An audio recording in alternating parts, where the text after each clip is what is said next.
야고보서 1장 17절 제가 읽고 18절 여러분 읽고 21절까지 그렇게 하겠습니다. 모든 좋은 선물과 모든 완전한 선물은 위에서 오며 빛들의 아버지로부터 내려오거니와 그분께는 변함도 없고 회전하는 그림자도 없느니라.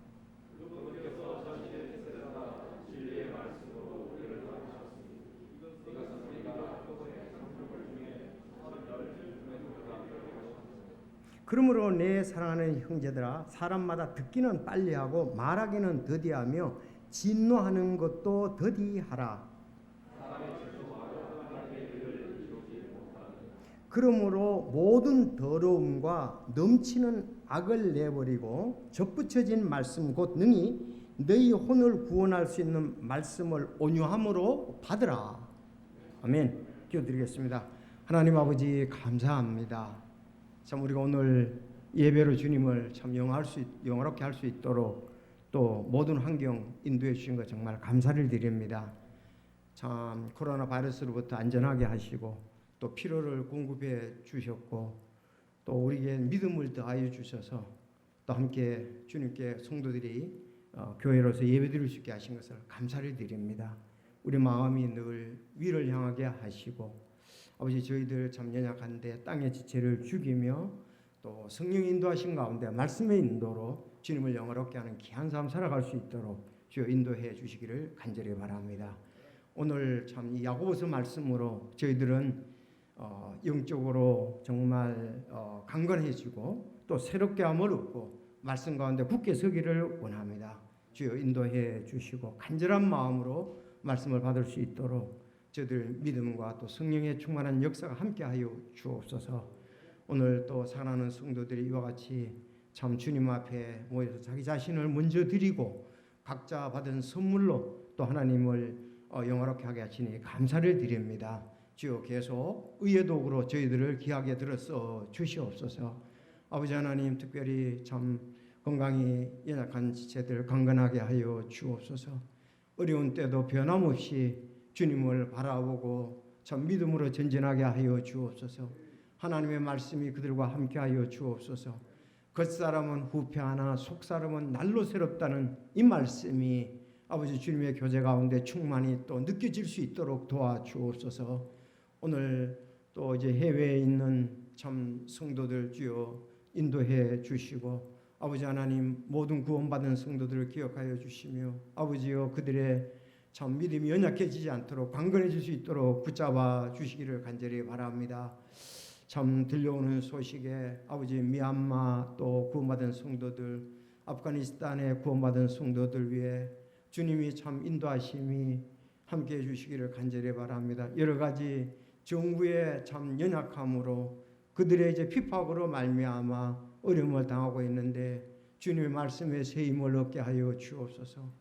참 나그네와 순례길에 저희들 참 주님을 의지하고 천국을 바라보며 인내하며 아버지 믿음으로 걸어갈 수 있도록 그들을 인도하옵소서. 아버지 저희들도 또 긍휼히 여겨주시고 저희들 그리스도의 본분을 잘 감당할 수 있게 하시고 세계에 죽어가는 영혼들 어려운 영혼들을 또 보는 저희 영적 눈이 되게 하여 주옵소서. 또 아름답게 주님을 섬긴 성도들에는 감사합니다. 계속 써 주시옵소서. 오늘 지혜의 말씀, 능력의 말씀, 아버지 위로부터 오는 말씀에 큰 은혜가 있게 하옵소서. 예수님의 이름으로 기도드리옵나이다. 아멘.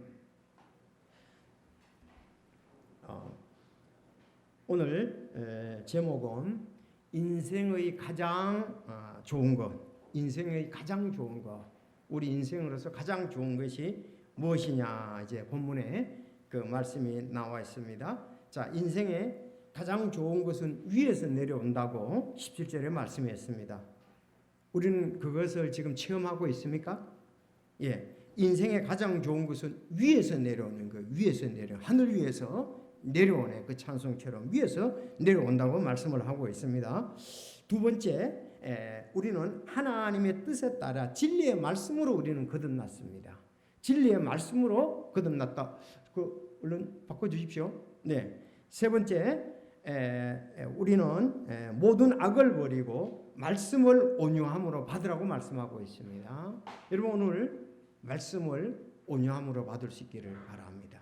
온유함, 겸손함으로 자, 준비된 마음으로 말씀을 받을 수 있기를 바랍니다. 여러분 인생의 가장 좋은 거 아니 우리가 성경 안에서 말씀 안에서 가장 좋은 것을 말씀하고 있습니다. 세상 사람들은 인생의 가장 좋은 것을 뭐라고 생각하나요? 우리는 옛날에는 인생의 가장 좋은 것이 뭐냐? 우린 요한 1서 2장 16절에 있는 것 같이 했었거든요. 그때 세상에 있는 것, 즉 육신의 정욕과 안목의 정욕과 인생의 자랑이 우리는 최고라고 쳤다고요. 믿기 전에. 지금 세상은 그렇죠. 육신의 정욕, 안목의 정욕, 인생의 자랑, 이것이 우리는 인생의 가장 좋은 것이라고 옛날에는 목표를 두고 살았는데 이제 하나님께서 뭐라 말씀하시면 야 그거는 다 지나가는 것이다. 다 지나가십니다. 세상도 그것의 정욕도 사라지되 오직 하나님을 뜻을 행하는 자는 영원토록 거한다. 이제 우리에게는 구원받은 자에게는 하나님의 뜻을 행하는 것이 중요합니다. 자, 육신의 정욕, 안목의 정욕, 인생의 자랑. 자, 우리는 내가 이렇게 자랑거리가 되게 하는 것, 자녀들이 자랑거리가 되게 하는 것, 거기가 자연스럽게 이렇게 우리와 명예와 권세가 부가 하나님 말씀하는 가운데 자연적으로 주어지면 괜찮은데 그것이 목표와 목적이 되어서는 안 된다 이거죠. 그리스도인들에게서. 목적과 목표가 돼서는 안 됩니다. 옛날에는 우리가 그게 목적이고 목표였거든요. 그렇잖아요. 내 이름이 드러나는 거, 명예, 권세, 이런 부분들이 우리가 목표였는데 이제는 그것이 아니고 주 예수 그리스도가 드러나는 것, 주 예수님의 뜻을 행하는 것이 우리의 목적과 목표다. 맞습니까? 자, 그래서 지금 하와가 했던 일들을 우리가 되풀이하면 안 됩니다. 지금 우리 사람들이 가장 좋아하는 거, 육신의 정욕과 안목의 정욕과 인생의 자랑이라고 그랬잖아요. 하와가 이거에 미끼에 낚시에 걸린 거죠. 사단은 이걸 가지고 사람들을 낚시질하는 거죠. 그렇잖아요. 야, 육신의 정욕이 최고야. 안목의 정욕이 최고야. 인생의 자랑이 최고야. 이게 가장 좋은 거야. 그래서 창세기에 보면은 이제 사단이 그렇게 접근했을 때에 사단의 말을 듣고 보니 하와가 그래서 변해졌잖아요. 여자가 보니 그 나무가 먹기에 좋고 그랬습니다. 눈으로 보기에 아름다우며 사람을 지혜롭게 할 만큼 탐스러운 나무다 그랬습니다. 먹기에 좋고 눈에 보기에 아름답고 탐스러운 나무. 자, 이건 우리가 하나님의 말씀에 따라 가야지 사단의 말에 따르면 안다는 거죠. 하와처럼 결국은 비참하게 되게 되고 결국은 악의 열매를 맺게 되겠죠. 성령의 열매를 맺는 것이 아니다. 그래서 오늘 말씀에 보면은 우리 그리스도인들이 인생에 가장 좋은 것이 뭐냐 하는 것을 잘 말씀하고 있습니다. 오늘 이 말씀을 우리가 따르면서 하나님께 영광을 돌리고 또 우리 그리스도인으로서 풍성한 승리의 삶이 있어지기를 원합니다. 자, 오늘 잘 보시면은 인생의 가장 좋은 것은 위에서 내려온다 그랬습니다. 17절에 자 말씀을 보십시오. 모든 좋은 선물과 모든 완전한 선물은 위에서 오며 그래서 위에서 오며 특히 구원받은 그리스도인들은 당연히 그러겠죠. 위에서 오며 빛들의 아버지로부터 내려오거니와 그랬습니다. 빛들의 아버지로부터 내려오거니와 그분께는 변함도 없고 회전하는 그림자도 없느니라 그렇게 말씀했습니다. 그래서 여기에 말씀에 보면 모든 좋은 선물이라고 그랬습니다. 굿 기프트라고 그랬어요. 굿 기프트, 좋은 선물, 모든 좋은. 그리고 또 완전한 선물, 퍼펙트 기프트입니다. 그래서 완전한 선물은 위에서 온다 그랬습니다. 우리가 당연히 하나님께서는 죄가 없으시잖아요. 완전하시잖아요. 근데 땅에서 나는 거야 전부 죄악 가운데 나는 것밖에 더 있겠습니까? 땅에서 인간에게서 나오는 것은 죄악 가운데서 나오는 거지요. 그거는 좋은 선물이 아니고 완전한 선물도 아니라는 것입니다. 위에서 빛들의 아버지로부터 창조주 하나님, 빛들의 아버지, 창조주 아버지, 또 우주를 다스리시는 분에 의해서 와야 된다 이거예요. 창조주 우주를 다스리시는 분 하나님으로부터 오는 것이 가장 완전한 선물이고 좋은 선물이다. 그분께는 변함도 없고 회전하는 그림자도 없느니라. 하나님은 불변하시죠. 사람은 변한다고요. 그분은 변함이 없다. 사람은 변하죠. 환경에 따라 변하죠. 우리 죄에 따라서 변합니다. 그리고 그분은 회전하는 그림자도 없으십니다. 회전하는 그림자. 우리가 태양이 이렇게 정오되면은 뭐 가운데 있잖아요. 그렇죠. 우리 그림자가 있고 아침에는 서쪽으로 길게 될 것이고 아무래도 그렇죠. 저녁에 동쪽이니까 아침에 동쪽에 해가 뜨면 서쪽으로 그림자가 길 것이고 서쪽에 해가 질 때는 동쪽으로 그림자가 반대로 길 거 아니겠습니까? 그렇죠. 해야. 그래서 이렇게 회전하는 그림자라 이거야. 그렇지만 하나님은 견고하십니다.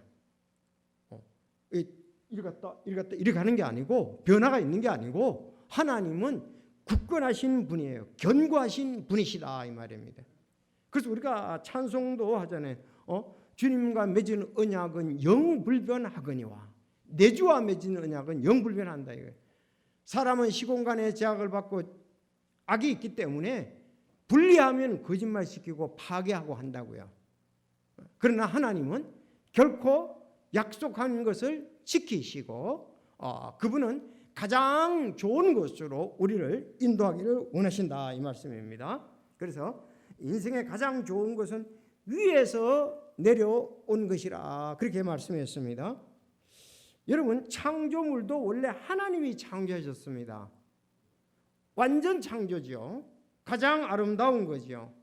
바로 인간이 범죄함으로 말미암아 창조물도 변화를 가져오게 되었습니다. 그렇지만 아직도 창조물은 그런 대로 죄악 속에 있는 것은 아닙니다. 그렇게 얘기를 했어요. 창조물과 음식물, 이것은 사람이 먹고 마시는 거 총칙이 이제 음식물이라고 그러는데 시편에 보면 다윗이 오주여 주께서 지은 모든 것이 주를 찬양하리니 주의 성도들이 주를 찬양하리로다 그랬어요. 주께서 지은 모든 것이 주님을 찬양한다 그랬습니다. 이게 오늘 이게 이제 네덜란드 선인장이라고 그러고 또 보니까 덴마크 선인장이라고 그러고 무궁화라고 그러고 네덜란드 무궁화, 어떤 사람은 덴마크 무궁화, 어떤 사람은 하와이 이렇게 무궁화라고 그러는데 뭐 관계 없습니다. 아마 그쪽에서 많이 있기 때문에 그런 것 같아요. 대한민국 무궁화는 아닌 것 같아요. 자, 이것도 하나님을 찬양하는 거죠. 해와 달이 하나님을 찬양하고 모든 것이 하나님을 주께서 지으신 모든 것이 주를 찬양하나이다. 주의 성도들이 주를 찬송하리로다. 주의 성도들이. 그런데 죄악 가운데 사는 인생들은 하나님을 찬양하지 않잖아요. 만물보다 거짓다고 힘이 부패한 사람들은 하나님을 거역하지요. 오히려. 자, 이걸 보면서 정말 구원받은 사람이 하나님을 찬양하는 것, 이제 새 생명을 얻었잖아요. 새로운 창조물이 됐잖아요. 우리는 하나님을 찬양해야 되는데 불신자들이 하나님을 반대하고 하나님에게 욕을 가하는 경우도 있고 이런데 그들과 함께해서는 안 되죠. 그건 하나님께 영광 돌리는 것이 아닙니다. 목표도 아니고 그들의 삶은 그것도 아니라는 사실입니다. 그래서 따라해서 오주여 주께서 지은 모든 것이 주를 찬양하리니 네, 주의 성도들이 주를 찬송하리로다. 성도들이 주님을 찬송하지 않는다는 것은 참 다른 이런 식물도 동물도 자연 전체도 하나님을 찬양하는데 참 우리가 성도가 해야 할 마땅한 일들이 아니라는 거죠. 그래서 주의 성도는 찬양을 하는 거예요. 찬양을 함께 모여서 공감하면서 하는 거 얼마나 기쁜 일입니까? 바로 교회의 존재 목적도 찬양에 있습니다. 다른 부분도 있지만 찬양이 이렇게 중요하다 그랬습니다. 자, 그런가 하면은 우리가 전도서를 이미 봤습니다. 전도서 3장 13절에 보면 또 모든 사람이 먹고 마시며 자기의 모든 수고로 인한 좋은 것을 누려야 하는 것이 하나님의 선물인 줄도 아노라 그랬습니다. 자, 보세요. 우리가 근데 선악과는 먹으면 안 돼요. 선악과는 먹으면 안 되지만 다른 것은 하나님이 다 허락을 하셨잖아요. 에덴 동산에서.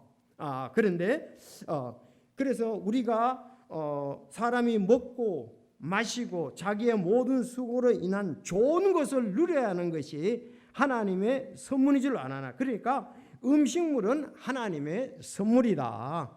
디모데전서 4장 3절에도 음식물은 하나님께서 창조하사 진리를 믿고 아는 자들이 감사함으로 받게 하셨느니라.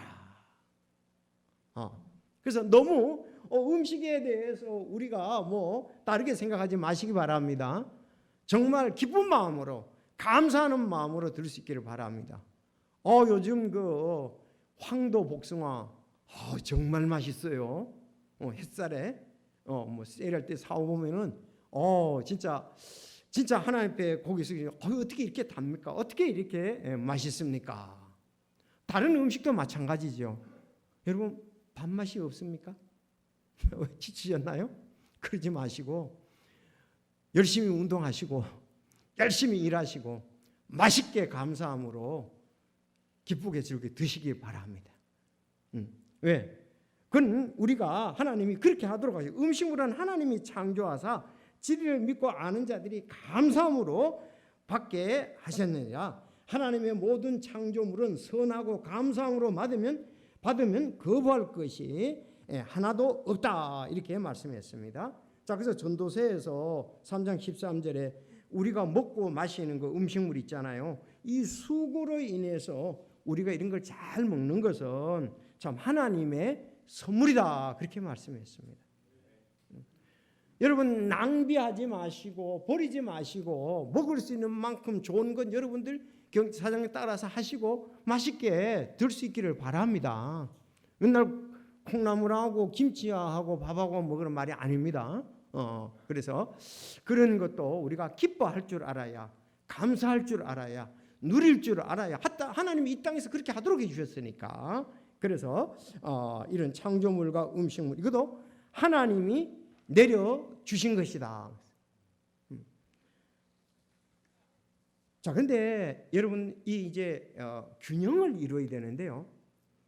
진짜 음식을 아주 맛있게 이렇게 잘 요리해서 기쁨으로 감사함으로 잘 먹는 사람들이 있는데 그렇다고 우리가 맨날 그 좋은 음식만 찾아다니면 안 되잖아요.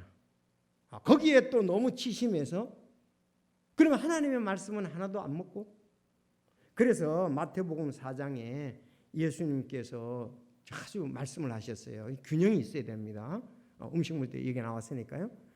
예수님이 40일 동안 금식하셨잖아요. 지금 그 사역에 본격적으로 들어가기 직전이죠. 예수님이 사단에 침례 받으시고 사단에게 시험 받고 회개하라 천국이 가까웠느니라 공적 사역을 시작하시잖아요. 근데 예수님이 이 말씀을 하셨어요. 사단이 40일도 금식하니까 우리 몸이 제일 필요한 게 뭐예요? 음식이잖아요. 예수님도 그 40일 동안 금식하면서 음식이 얼마나 필요한지 육신을 가지고 있기 때문에 정말 뼈저리게 느꼈다고요. 여러분 굶어 보세요. 진짜 쓰레기통도 뒤지잖아요. 굶으면 쓰레기통 뒤져야 돼요. 굶으면 담을 다 넘는다고요. 장발장처럼 가서 어떻게 살아야 되니까. 그게 이제 본성이에요. 그 음식을 그런데 이 본성에는 음식을 잘 먹는 것은 하나님의 선물, 감사함으로 먹는 것은 귀한 것이다. 근데 예수님이 이 40일 동안 금식하시고 난 다음에 사단이 제일 첫 번째 시험한 거잖아요. 제일 첫 번째 시험한 것이 당장 예수님이 막 먹는 것 때문에 헐떡거리는 걸 알고 얘기를 한 거예요. 사단이 얘기를 했어요. 네가 하나님의 아들이거든 명령하여 이 돌이 빵이 되게 하라. 예수님은 아무리 급해도 하나님의 뜻을 생각했고 근본적인 것에 잘 균형 감각이 있었습니다. 우리는 음식 먹는 것 때문에 먹고 사는 것 때문에 뭐 하나님의 말씀이고 뭐고 다 필요 없다 이거예요. 지금 당장 내가 죽게 생겼는데 예배가 뭐가 필요하고 신앙이 뭐가 필요하고 기도가 뭐가 필요해 이런 사람들이 있어요. 아니죠. 그건 잘못된 거예요. 그분께서 응답하여 이르시되 역시 예수님이시죠. 기록된 바 따라합시다. 사람이 빵으로만 살 것이 아니요 하나님의 입에서 나오는 모든 말씀으로 살 것이라. 균형을 이뤄야 돼요. 그렇죠. 음식도 하나님이 주신 선물입니다. 감사함으로 먹으면 됩니다. 그런가 하면 여기 근데 빵으로만 안 되잖아요. 우리 몸은 진짜 경제력이 중요하고 빵 안 먹으면 힘이 없잖아요. 에너지가 없어서 늘어질 수밖에 없잖아요. 그런데 빵도 먹어야 되는데 입에서 나오는 모든 말씀으로 살 것이라. 말씀으로. 이게 중요한 겁니다. 말씀으로. 여러분 먹고 살기 위해서 직장생활을 하잖아요. 사실 우리 그리스도인은 그런 말 쓰면 안 되는데 우리 그리스도인들은 먹고 살기 위해서가 아니고 하나님의 영광을 위해서 하는 거죠. 그게 바른 거죠. 근데 보통 먹고 살기 위해서 한다 이러는데 무시할 수가 없습니다. 정말 안 먹으면 내가 힘이 없어서 오늘 설교 여기 올라오지도 못한다고요. 말도 할 기운이 없다고요. 그런데 그것도 중요한데 하나님의 입에서 나오는 모든 말씀으로 살 것이라. 하나님의 입에서 나오는 모든 말씀, 하나님이 말씀하신 이 성경으로 살 것, 성경 말씀으로 살 것이라 그랬습니다. 자, 그래서 제가 말씀드린 것은 바로 이 말씀이 하나님으로부터 왔다는 거예요. 음식도 위로부터 왔다. 여러분 만나를 보십시오. 이집트 탈출 이후 이스라엘 백성들이 광야에 유랑할 때 40년 동안 주신 기적의 양식이 만나 아닙니까? 땅에는 없어요. 자, 하늘로부터 내려준 빵인데 사실 이거는 예수님을 상징하는 거잖아요. 예수님 상징하는 건데 만나처럼 예수님은 하늘에서 내려와 자신의 백성에게 말씀 양식을 주셨습니다. 그래서 만나는 두 가지 역할을 다 잘 하는 거예요. 그들의 필요도 채워졌지만 또 영적인 공급이 하나님으로부터 온다는 것도 육신과 영적인 것이 다 하나님으로부터 온다는 겁니다. 근데 사단은 아니야. 이 땅에 저절로 있었던 거야. 이렇게 얘기를 하는 거죠. 창조물이 저절로 있었다는 거다. 이렇게 얘기를 하잖아요. 우리는 아니야. 하나님이 주신 거야. 우리 이 땅의 양식도 중요하고 하나님의 양식도 중요한데 잘 균형을 이뤄야 됩니다. 그래서 식물도 하나님이 준 선물이고 말씀도 하나님이 준 선물이다. 그리고 성령님도 가장 좋은 것인데 위에서 오신 선물이다. 그렇게 말씀합니다. 그리하면 너희가 성령님을 선물로 받으리라 그랬습니다. 그리고 이 성령님의 선물을 받으니까 어땠습니까? 우리는 성령의 열매를 맺는 거예요. 가장 좋은 삶은요. 사실 여러분들도 생각 잘 하시겠지만은 성령의 열매예요. 우리 삶이 성령의 열매가 풍성하면 그거는 뭐 상급이고 승리의 삶입니다. 그래서 성령의 열매는 사랑과 기쁨과 화평과 오래 참음과 부드러움과 선함과 믿음과 온유와 절제니 이 같은 것을 대적할 법이 없느니라 그랬습니다.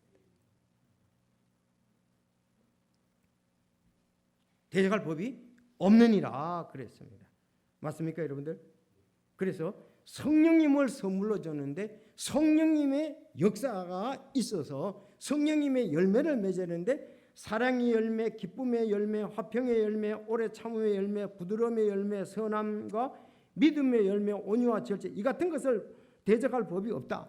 이런 열매를 많이 맺는 것이 이 위로부터 온 말씀에 의한 성령에 의한 삶이라고 볼 수가 있습니다. 이걸 보니까 갑자기 생각이 나는데 그래서 저는 어느 부분들은 뭐 정광훈 목사 그분이 얘기하는 것에 동의하죠. 어느 부분들은 동의하지 않아요. 이 새끼 저 새끼 하면 목사 새끼들 전부 다 뭐하냐 이거예요. 나오라 이거예요. 광화문으로. 그래서 내가 이거 뭐 몇 명 안 되게 모아놓고 뭐하냐 이거예요 지금. 들어보니 그렇게 그 방송이 나오더라고. 목사들 몇 명 안 채워놓고 지금 각 교회에서 뭐 한다고 뭐 하느냐 이거 지금 나오라 이거 광화문으로. 저는 그렇게 그거는 이게 성령의 열매가 아니에요. 어떤 부분에 대해서는 동의합니다. 어떤 부분에 대해서는 저는 동의하지 않습니다.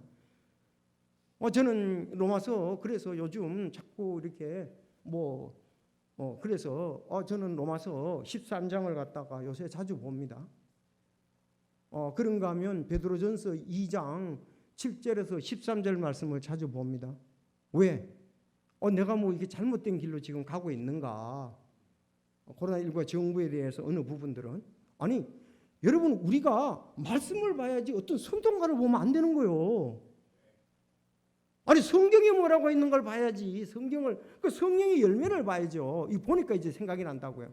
그래서 저도 그 사람 하는 거 좀 이렇게 막 들어보니까 그냥 걷어붙이고 아무것도 안 보이더라고. 그 사람이 이제 완전히 붕 떴더라고. 여러분 사단의 도구가 되기 쉽습니다. 여러분 사람이 흥분하고 많은 추종자들이 있으면 사단의 도구가 되기 쉽습니다. 송곳도 붙이고 전부 이 새끼 저 새끼 하는데 그래가지고서 혼들을 구원할 수 있습니까 사실? 어느 부분은 구원하지만 어느 부분은 구원할 수가 없어요. 저는 어느 부분은 동의해요. 근데 어느 부분 다 동의하는 건 아니에요. 왜? 우리 하나님의 말씀이 있잖아요. 오늘 이 말씀이 있잖아요. 성령님이 계시잖아요. 성령의 열매가 있지 않습니까?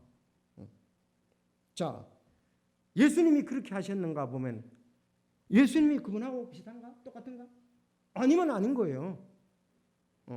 그래서 여러분들 이런 부분들 잘 균형 잡혀야. 자, 그래서 우리는 성령님을 말씀을 선물로 받았고 음식물 이걸 창조해서 선물로 받았고 성령님을 선물로 받았고 여러분 구원을 선물로 받았습니다. 에베소서 2장 8절 정확히 너희가 믿음을 통해 은혜로 구원을 받았나니 이것은 너희 자신에게서 난 것이 아니요 하나님의 선물이니라. 하나님의 선물이나 그랬잖아요. 은혜로 구원은 하나님이 주신 선물이죠. 아마 이거는 선물 중에 가장 큰 선물, 완전한 선물, 영원한 선물이라고 볼 수가 있지요. 자, 그래서 영원한 생명을 우리는 선물로 받았습니다. 다음 좀 가겠습니다. 그런가 하면 각 사람이 하나님을 섬길 수 있는 각 사람이 선물을 받은 대로 하나님의 여러 가지 은혜를 맡은 선한 청지기로서 서로 그 선물을 써서 섬기라고 그랬습니다. 여러분 우리가 이제 이걸 선물을 갖다 기쁘던데 은사라고 얘기하니까 좀 고상하게 했는데 선물이라는 게 사람들이 선물이 너무 많으니까 그렇게 귀하게 안 여기는 것 같아요.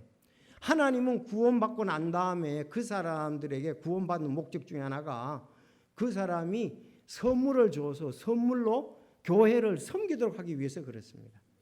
여러분 주일날 사실 교회에 오면은 각자가 선물 보따리를 가져오는 거예요.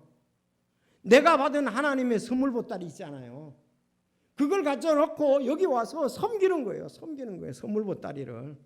여기 오늘 바이올린 이 사람들은 주일날 어때? 나는 바이올린 이 켜는 걸 선물 보따리로 가져왔습니다. 나는 피아노를 반주하는 걸 가져왔습니다. 나는 가르치는 것을 선물로 가져왔습니다. 나는 찬양을 가져왔습니다. 그렇게 이제 각각 선물을 가져가지고 섬기기 위해서 선물 보따리를 가지고 섬기는 거예요. 교회는요. 맞습니까? 각 사람이 선물을 받은 대로 하나님의 여러 가지 은혜를 맡은 선한 청지기로서 서로 그 선물을 써서 섬기라고 그랬습니다. 아니 집에 있으면은 다른 방식으로 이거 교회가 바로 에클레시아 교회잖아요. 와서 선물을 가지고 섬기는 게 교회예요. 참 우리는 바울처럼 가르침의 선물을 받은 사람이 있고 다윗처럼 찬양의 선물을 가지고 있는 사람이 있고 자주 옷감 장수 루디아처럼 드리는 선물을 가지고 있는가 하면은 그 다비다 즉 욥바의 다비다 도르가처럼 여자가 베푼 선행과 구제가 심히 많더라 행위가 그랬습니다. 이 다비다 도르가는 베푼 선행 구제 행위가 심히 많다고 그랬습니다. 그래서 자기가 이 선물을 써서 은사를 가지고 하나님을 섬기는 것입니다. 내가 섬김을 받으러 온 것이 아니고 도리어 섬기려 하고 그렇습니다. 예수님은 완전히 자기 자신을 다 드렸죠. 십자가에서. 그래서 주일날 오는 것은 섬기러 온다. 각자 스물보따리, 오늘도 스물보따리 많이 가져왔습니까? 그게 지금 섬기고 있습니까? 바로 그겁니다. 맞잖아요. 하나님은 각자에게 선물을 줘서 그걸로 섬기게 하셨다 그랬습니다. 고린도 교회에 대해서 그렇게 했습니다. 자, 우리 사람은 변화무쌍합니다. 사람의 삶뿐 아니라 모든 사물은 늘 바뀌어 일정하지가 않습니다. 늘 바뀐다는 것이 변하잖아요. 일정하지 않다, 무상하다 이렇게잖아요. 바로 하나님은 여기 변함도 없고 회전하는 그림자도 없는데 사람은 이렇게 바뀌어요. 그래서 어떨 때 이렇게 보면 또 이 사람이 또 변해서 또 다르게 또 가지는 않나 그런 생각할 때가 목회자들에게는 꽤 많지요. 그렇잖아요. 이 사람이 안 이랬었는데 뭔가 또 뒤틀려가지고 변화돼가지고 또 떠나가지는 않나 그런 생각을 이 사람은 왜냐 이 변함도 하나님은 없지만 사람은 변화무쌍하거든요. 자 그러나 하나님은 그런 일이 없습니다. 만약에 하나님도 그런 것 같으면 하나님 신뢰하지 못하잖아요. 그분은 항상 신실하시다. 사나운 변화가 있어도요. 자, 그래서 이것이 인생의 가장 좋은 것들은 위에서 오는데 창조의 원리에서 있었고 말씀에서 있었고 성령의 선물에서 있었고 거듭남에서 있었고 섬기는 선물에서 있었습니다.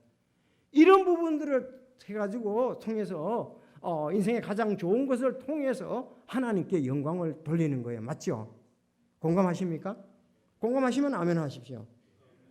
자, 이제 두 번째 18절에 이제 다시 한번 이 구원의 문제가 나오는데 하나님의 뜻에 따라 진리의 말씀으로 거듭났다. 우리가 맞습니까? 하나님 뜻에 따라. 이건 하나님의 뜻이죠. 그분께서 18절 자신의 뜻에 따라 진리의 말씀으로 우리를 낳으셨으니 이것은 우리가 그분의 창조물 중에 첫 열매의 종류가 되게 하려 하심이라 그랬어요. 진리의 말씀으로 낳았다. 그 옆에다가 베드로전서 1장 23절을 쓰세요. 똑같아요. 베전 1장 23.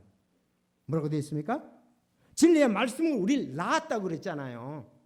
아니 우리는 엄마가 한번 낳았다고요. 진리의 말씀으로 다시 나서 거듭나게 되었잖아요. 그래서 니고데모에게 거듭나야 된다고 했을 때 성령과 말씀을 위해서 나야 된다 이 말이잖아요. 그래서 진리의 말씀으로 낳았다. 누굴 낳았어요? 우리를 낳은 거예요. 베드로전서 1장 23절 너희가 다시 태어난 것은 썩을 씨에서 난 것이 아니요 썩지 않을 씨에서 난 것이니 살아있고 영원히 가는 하나님의 말씀으로 된 것이니라. 여기서 진리의 말씀, 영원한 말씀 같은 거지요. 자, 그러면은 그건 잘 이해가 됐어요. 근데 문제는 이것은 우리가 그분의 창조물 중에 첫 열매 종류가 되게 하라. 이 첫 열매 종류가 된다 그러면 이제 막 헷갈리는 거예요. 이게 도대체 뭐냐? 거기다도 딱 써놓으시면 돼요. 고린도전서 15장 20절 써놓으면 해결이 됩니다. 좀 이 말이 어렵죠.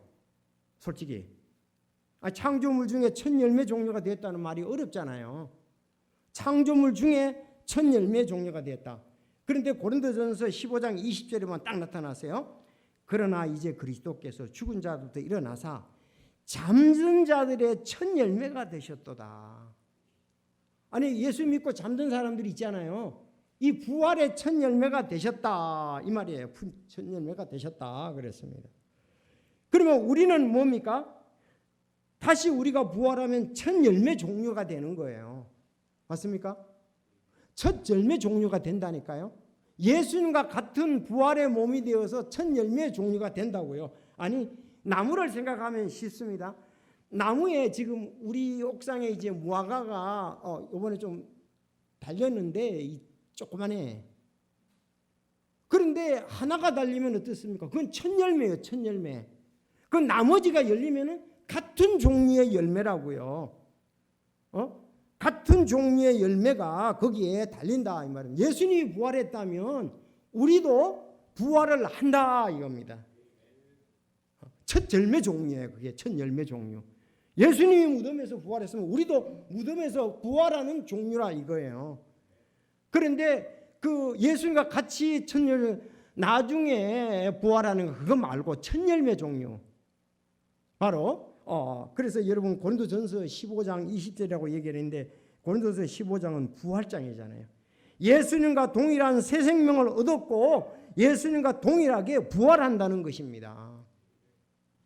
예, 자신의 진리의 말씀에 따라 우리가 거듭났으니 거듭난다는 게 그래서 굉장히 중요합니다. 하나님의 말씀에 의해서 되지 무슨 내 감정에 의해서 되는 것이 아니고 세상의 철학에 대해서 되는 것이 아니고 사람의 뜻으로 된 것이 아니고 오직 하나님께로서 난 자들이다. 야, 우리 전부 하나님의 말씀에 의해서 여러분 나셨습니까? 다른 걸 가져오면 안 돼, 교회요. 나는 내 생각에 의해서 거듭났고 나는 다른 사람의 철학에서 거듭났고 감정에서 그건 전부 다 헛것이요. 아니 오늘 여기에 베드로도 그렇게 말했고 또 바울도 너희도 진리의 말씀과 너희 구원의 복음을 들은 뒤에 그분을 신뢰하였고 그랬잖아요. 구원의 복음을 들어야 됩니다. 너희가 믿은 뒤에 또한 그분 안에서 가여 저 거룩한 영으로 봉인되었다 그랬습니다. 그래서 모두가 하나님 진리의 말씀 자세하게 하면 구원의 복음이에요. 구원의 복음. 바울이 진리의 말씀 전했는데 거기서 구원의 복음을 전했잖아요. 그래서 여러분들 빌립보 교회도 그렇고 잘 알다시피 베레아 교회도 그렇고 데살로니가 교회도 그렇고 고린도 교회도 그렇고 아테네 교회도 전부 다 말씀으로 거듭났다고 성경에는 말씀하고 있습니다. 다른 복음은 없습니다. 자, 그래서 우리가 이 진리의 뜻에 따라 거듭났다 그렇게 말씀을 하고 있습니다. 만약에 여러분 가운데 말씀으로 거듭나지 않았다면 여러분은 그건 헛것이요. 하나님의 약속의 말씀을 가지고 오시기 바랍니다. 말씀으로 거듭났다. 바로 고린도 전서 15장 3, 4절에 기록된 바 우리가 기록된 말씀에 의해서 우리가 죄인 예수님이 죄를 인하여 죽으시고 묻히셨다가 3일 만에 부활하셨다. 그래서 보였다는 것을 쭉 얘기를 하고 있습니다. 그때 그 야고보에게도 보였다 그랬거든요. 야고보에게도 보였다 그랬거든요. 그 야고보가 오늘 이 본문 말씀의 저자예요. 야고보에게도 보였다. 부활한 예수. 원래 예수님의 동생 야고보는 예수님이 사복음서에 있을 때 육신에 있을 때는 안 믿었습니다. 예수님이 부활한 후에 믿고 오늘 말씀 이것도 쓰면서 철저하게 예루살렘 교회의 중심으로 아주 그가 굳게 섰던 것을 볼 수 있습니다. 핵심 아주 제자들 중에서 뛰어난 제자가 된 거예요. 오늘 그 얘기를 한 거예요. 그러니까 그도 말씀으로 거듭났다고 그랬습니다. 예수님과 같이 살았잖아요. 예수님 동생 야고보니까. 근데 부활하고 난 다음에 진짜 우리 형님이 메시아 맞았네. 그 예수님을 신뢰를 하고 이제 예수님을 갖다가 다른 데 선포하는 데에 굉장히 그 중요한 제자로서 사역을 했던 것을 볼 수가 있습니다. 자, 이제 마지막 세 번째 모든 악을 버리고 말씀을 온유함으로 받으라 그랬습니다. 19절에서 21절. 그러므로 내 사람마다 듣기는 빨리하고 말하기는 더디하며 진노하는 것도 더디하라. 사람의 진노가 하나님의 의를 이루지 못하느니라. 그러므로 모든 더러운 것과 넘치는 악을 내버리고 접붙여진 말씀 곧 능히 너희 혼을 구원할 수 있는 말씀을 온유함으로 받으라 그랬습니다. 여기 접붙여진 말씀은 뒤에 나오니까 곧 능히 너희 혼을 구원할 수 있는 말씀을 온유함으로 받으라 그랬습니다. 여러분 이것은 여기서 구원은 무슨 구원? 그렇죠. 생활 가운데 구원을 말하는 거예요. 죄의 형벌로 구원이 아닙니다. 죄의 형벌의 구원은 18절에 얘기를 한 거고 지금 여기 19절 20절에 여기 나오는 접붙여진 말씀 곧 너희 혼을 구원할 수 있는 말씀을 온유함으로 받으라 그랬습니다. 이미 구원받았는데 모든 더러움과 넘치는 악을 버리고 그랬거든요. 여러분 여기 또 그 옆에다가 21절 옆에다가 그 베드로전서 2장 1, 2절 써놓으면 돼요. 똑같아. 베드로전서 2장 1, 2절. 2장 1절에 보면 그러므로 모든 악의와 모든 교활함과 위선과 시기와 모든 비방하는 말을 버리고 그랬죠. 여기서도 뭐라 그랬어요? 모든 더러움과 넘치는 악을 내버리고 그랬단 말이에요. 이게 우리 옛날의 모습이거든요. 그걸 내버리라. 여기도 버리라 그랬잖아요. 베드로전서 2장 1절에도. 그럼 어떻게 되냐?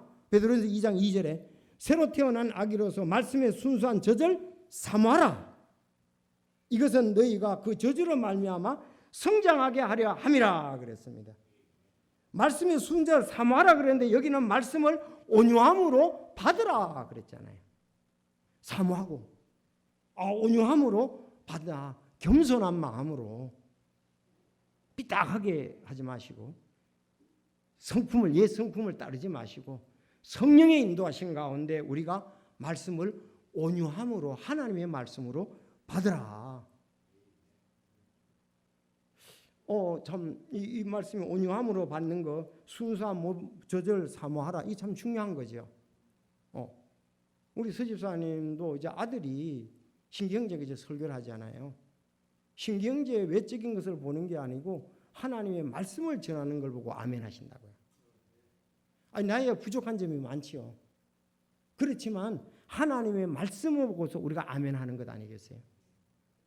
그래서 말씀의 순수한 저절, 이게 하늘로 내려온 거예요. 저절 사모하라 그랬습니다. 교회 올 때 사모하십시오. 뭐 찬송 하나 부르고 나가는 사람이 있고 또 뭐 이렇게 저렇게 뭐 그냥 그 생각이 사모하지 않는 사람이 많다고요. 말씀을 사모해야 되는데, 말씀을 온유함으로 받아야 되는데 온유함으로 안 받는 사람이 많다고요. 자, 왜? 그렇게 받아야지 우리가 어떻겠습니까? 성장할 수가 있어요. 성장하고 성숙할 수 있는 것은 말씀을 사모하면서 받아야 되고 말씀을 온유함으로 받을 때 성장, 성숙을 할 수가 있습니다.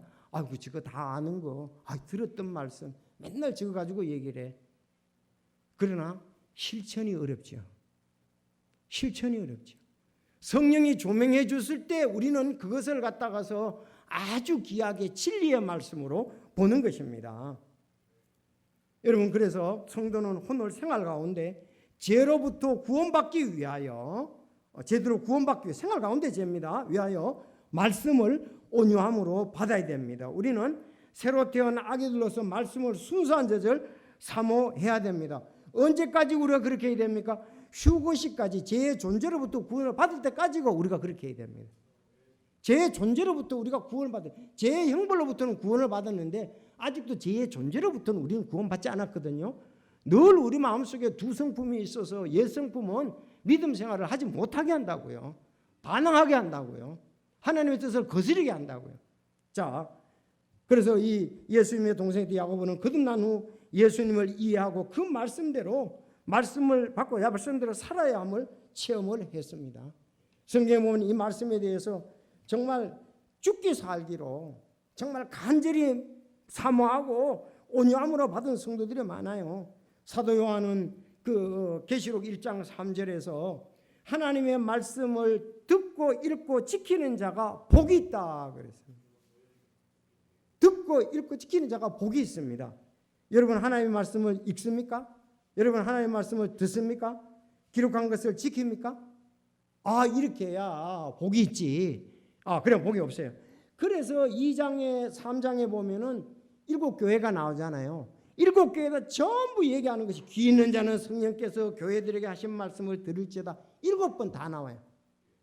계속 반복해서 7교회에다 7번 얘기하는 것이 귀 있는 자는 성령께서 교회들에게 하시는 말씀을 들을지어다 7번 나옵니다. 그리고 마지막에 계시록 1장 3절의 말씀에 대해서 얘기하고 끝날 때에도 22장에 내가 속히 오리니 이 대언의 말씀을 지키는 자들은 복이 있다. 시작부터 끝까지 지키는 자는 복이 있다고 이렇게 말씀을 하고 있습니다. 여러분, 하나님의 말씀이 중요합니다. 우리는 말씀은 우리를 책망하고 교리로 주고 바로잡고 의례 교육한데 이것은 하나님의 사람으로 완전하게 되어 모든 선한 일에 철저히 갖추어지게 하려 함이라 그랬습니다. 다윗도 시편 1편 1절에 그는 주의 율법을 기뻐하며 그분의 율법을 밤낮으로 묵상하는 자로다. 암송하신 분들 참 대단한 거예요. 많은 혜택을 받는 거예요. 정말 기쁨을 얻는다고 볼 수가 있습니다. 여러분, 우리가 전도서를 끝났잖아요. 전도서도 그러잖아요. 마지막에 우리가 전체 일의 결론을 드리지 하나님을 두려워하고 그 명령을 지킬지어다. 이것이 사람의 온전한 의무입니다. 하나님의 명령을 지키는 거예요. 결론적으로 가장 아름다운 교제, 가장 이상적인 교제, 가장 행복한 삶은 하나님은 성경 말씀을 성령님에 의해 조명을 통해 우리에게 말씀하시고 우리는 성령님 안에서 기도로 응답하는 것입니다. 결론적으로 맞습니까? 가장 아름다운 교제, 가장 이상한 교제, 가장 행복한 것은 하나님 말씀을 주셨잖아요. 이 말씀을 성령님이 저자고 성령님의 조명으로 우리는 보는 거예요. 보면서 내가 하나님 앞에 기도로 응답을 하는 거예요. 그것이 이제 가장 아름다운 교제잖아요. 아마 여러분들이 목사님 지 얘기 안 나올까? 이게 중요한데 아마 영적인 분들은 얘기 생각을 했을 거예요. 하나님은 말씀을 통해 성도들에게 말씀하시는 것. 예, 그렇습니다. 하나님 말씀 받고 그 다음에 내가 성령이 인도하는데 실천하고 성령님께서 기도하는 대로 내가 기도하고 이것이 가장 좋은 교제입니다. 이게 승리하고 아름다운 행복한 삶이에요. 이걸 떠나서 없습니다. 여러분 지금까지 신앙생활 해봤잖아요. 없다니까 나가봐도. 거기에 아름다움이 없다고요. 거기에 행복이 없다고요. 그래서 가장 이상적인 교제 하나님 말씀해 주십시오. 근데 말씀을 안 보는 사람들이 3분의 2는 말씀을 안 보는 사람들이에요. 교회 다니는 사람들. 3분의 1만 보고. 중요하죠. 말씀을 안 보니까 어떻습니까? 영적인 것에 활성화는 없습니다. 맨날 그냥 그렇게 답보 상태에서 그냥 조금 잘못하게 되면 이게 형식에 치울 수가 있어요. 그래서 말씀이 내 속에서 역사하고 내가 기도로 잘 보면서 기도하면서 말씀을 보면서 내 눈을 열어달라고 그러잖아요. 성령이요. 그래서 말씀을 보고 내가 실천하고 또 기도하고 이런 부분들이 우리에게는 필요하다. 그런 말씀입니다. 그래서 그러나 사랑하는 자들아 너희는 지극히 거룩한 믿음 위에 너희 자신을 세우며 성령님 안에서 기도하고 그랬거든요. 성령님 안에서 기도하고 자 오직 모든 것에 끝이 가까웠으니 그러므로 너희는 정신을 차리고 깨어 기도하라. 지금 혼란스럽습니다. 통치자들을 신뢰하지 말며 문재인 대통령도 그렇고요. 다음에 대통령이 누구 될지 모르지만은 그 사람들이 온전히 신뢰할 사람이 아닙니다. 지금까지 대통령 많이 뽑았잖아요. 나라가 획기적으로 신앙이 획기적으로 다르게 할 그런 사람은 아닙니다. 누가가 되더라도. 그래서 아주 적합해요. 통치자들을 신뢰하지 못하며 도움을 주지 못하는 사람의 아들도 신뢰하지 말라. 그의 숨이 떠나가면 그가 자기 땅으로 돌아가고 바로 그날에 그의 생각들이 사라지는도다. 전두환 대통령 지금 혈액암으로 인해서 이제 곧 어떻게 되겠죠? 자, 야곱의 하나님을 자기의 도움으로 삼아 주 자기 하나님께 소망을 두는 자는 행복한 자니라. 하나님께 소망을 둔다. 세상은 변화무쌍하다. 그렇지 않습니까? 대통령도 목회자도 가족도 정치가도 전부 다 변화무쌍하다. 오직 위에서 주신 하나님의 말씀, 이 말씀 위에 우리가 굳게 서서 하나님께 영광 돌리는 귀한 삶, 교제의 삶 살면 좋겠습니다. 기도하겠습니다.